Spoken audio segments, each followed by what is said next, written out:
Biden also stressed that his administration would level with the American people, and he emphasized the role of experts. And to that end, Dr. Anthony Fauci preceded the White House press secretary Jen Psaki at today's second daily briefing and was asked if he feels less constrained under the new administration.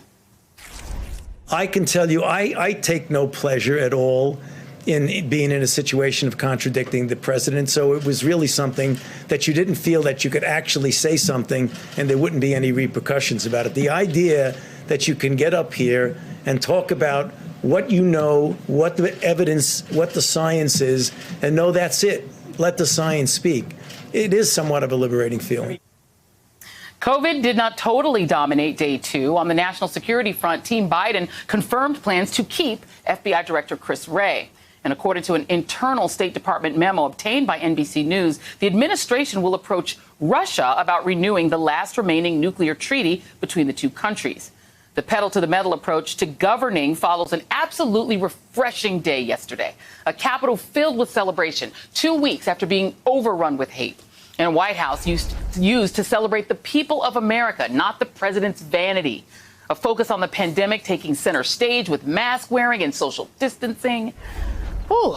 That emphasis was also evident yesterday as Biden donned a mask in the Oval Office while signing his first series of executive orders just hours after being sworn in. And among those actions, mandating masks on federal properties, dismantling his predecessor's ugly legacy, rejoining the Paris Climate Accord, ending the Muslim ban, halting construction on a border wall, and rescinding the alternative history known as the 1776 Commission. And the rest of the world is ready to turn the page. France's Emmanuel Macron and Canada's Justin Trudeau tweeted that they're ready to work with the new administration.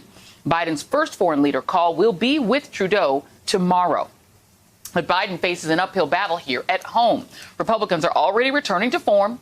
Today, Senate Minority Leader Mitch McConnell took aim at Biden's day one actions. Now, it's still early, Mr. President. There's still plenty of time for President Biden to remember that he does not owe his election to the far left. The president can and should refocus his administration on creating good-paying American jobs, not sacrificing our people's livelihoods to liberal symbolism. Senate Republicans will be ready, willing, and eager to help make that happen. Hey, thanks for watching our YouTube channel. You should know that you can follow today's top stories and breaking news and catch up on your favorite MSNBC shows all in one place.